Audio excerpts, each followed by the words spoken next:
अस्सलाम वालेकुम, मैं आकाशा खान और आप देख रहे हैं हमारा यूट्यूब चैनल लाला बोटला। आज की इस वीडियो में हमने डिस्कस करना है पर्सनल स्टेटमेंट और ऐसे के बारे में। यानी कि वो कौन से तरीके हैं, या इधर इंग्लिश में लिखा जाए उर्दू में लिखा जाए, वो कौन से स्टेप्स हैं जिनसे हम इजीली जो है मैक्सिमम मार्क्स सिक्योर कर सकते हैं। ठीक है, फर्स्ट ऑफ ऑल हम बात कर लेते हैं कि हम इधर इंग्लिश में लिखें या उर्दू में लिखें। ठीक है, काफ़ी स्टूडेंट जो है वो कंफ्यूज यूँ है कि पर्सनल स्टेटमेंट और ऐसे को हम उर्दू में लिखें या इंग्लिश में लिखें, किस में मार्क्स हमें ज़्यादा मिल सकते हैं।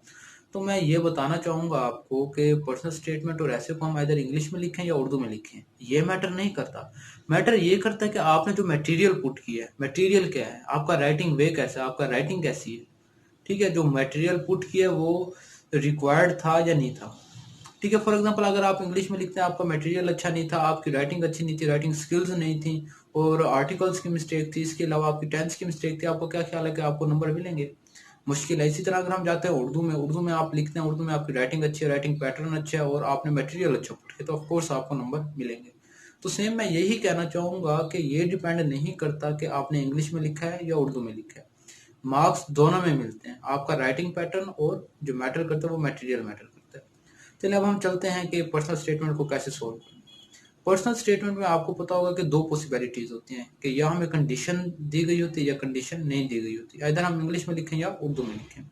ठीक है, फर्स्ट कंडीशन जो है वो ये है कि हमें जो, जैसे कि 9th फेब और जुलाई 2019 से पहले जितने भी टेस्ट हुए हैं उनमें हमें कंडीशन नहीं दी गई थी कि उसमें ये लिखा होता था कि राइट अ पर्सनल स्टेटमेंट, हमें पर्सनल स्टेटमेंट लिखनी होती थी। जबकि जुलाई और जो 2020 में पेपर हुआ उसमें हमें कंडीशन दी गई होती थी। फर्स्ट ऑफ ऑल हम बात कर लेते हैं कि अगर हमें कंडीशन ना दी गई, अगर हमें कंडीशन ना दी गई हो तो हम पर्सनल स्टेटमेंट को 4 से 5 स्टेप्स में कंप्लीट करेंगे।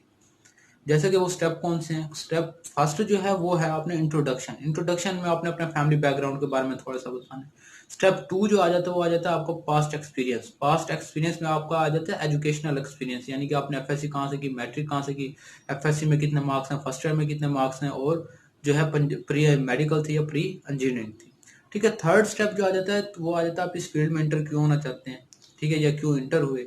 फोर्थ जो आ जाता है वो आ जाता है आपका इंस्पायर किससे हुए, यानी कि इंस्पायरेशन, यानी कि आपको कायद आजम से हुए, इलामा इकबाल से हुए, या आपकी फैमिली में कोई जो शख्स है या कोई इस फील्ड से मुंसलिक है या इस फील्ड में है। ठीक है, लास्ट स्टेप और फिफ्थ स्टेप जो आ जाता है वो आपका आ जाता है एम या गोल, यानी कि आपका मकसद क्या है। इस फील्ड में आप इंटर हो गए हैं, इस फील्ड में इंटर होने के बाद आप क्या करना चाहते हैं या क्या करेंगे। ठीक है, अब ये तो तब होगी जब हमें कंडीशन ना दी गई हो। अब हम बात कर लेते हैं कि अगर हमें कंडीशन दी गई हो। कंडीशन फॉर एग्जांपल जैसे कि जुलाई में जो टेस्ट हुआ था 2019 में, उसमें कंडीशन हमें दी गई थी कि आप यूनिवर्सिटी में इंटर हो चुके हैं, तो उसके बाद आप क्या करेंगे, यानी कि आप क्या रोल प्ले करेंगे यूनिवर्सिटी में इंटर होने के बाद। इसी तरह जो 9 फेब में दी गई थी वो दी गई थी कि आपने ग्रीनरी स्प्रेड करनी है इन्वायरमेंट में, तो आपका क्या रोल होगा, उसके डीमेरिट्स और मेरिट्स लिखने थे। इसी तरह यानी कि बहुत सी आपको दी जा सकती हैं, आपके पॉलिटिकल व्यूज पे आपसे पूछा जा सकता है। ठीक है, जैसे कि आप वो प्रेजेंट जो सर्कमस्टांसिस है वो कोविड-19 के बारे में कोई स्टेटमेंट दे सकते हैं।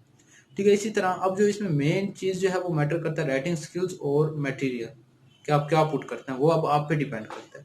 जो आप इसमें इजीली मार्क्स सिक्योर कर सकते हैं वो 9 मार्क्स सिक्योर कर सकते हैं।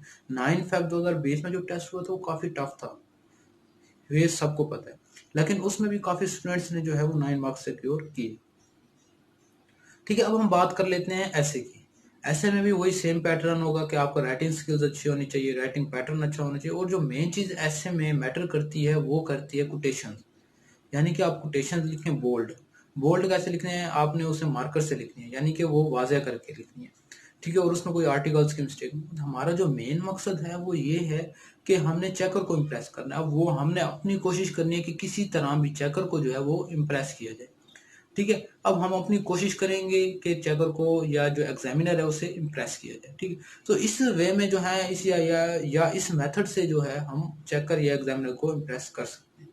ठीक है, अब जो है ऐसे में जो आप मैक्सिमम मार्क्स सिक्योर कर सकते हैं वो कर सकते हैं 13-14 इजीली जो सिक्योर कर सकते हैं। ठीक है, और अब देखें टोटल जो 25 में से जो है आप इजीली सिक्योर कर सकते हैं 20, 21, 22 की रेंज में इजीली सिक्योर कर सकते हैं। ठीक है, मेरे ख्याल से अब जो आपकी कन्फ्यूजन होंगी related to law admission test में जो पर्सनल स्टेटमेंट और ऐसे होता है उसके लिहाज से क्लियर हो गई होंगी। फर्दर आपको लॉ से रिलेटेड या LLB 5 ईयर 3 इयर्स प्रोग्राम से रिलेटेड या फिर आपको लॉ एडमिशन टेस्ट से रिलेटेड किसी किस्म की भी कोई कन्फ्यूजन हो तो आप हमें कमेंट बॉक्स में कमेंट करें या हमारे ऑफिशियल पेज आकाशा खान पे टैक्स करें। इंशाल्लाह आपको रिस्पॉन्स किया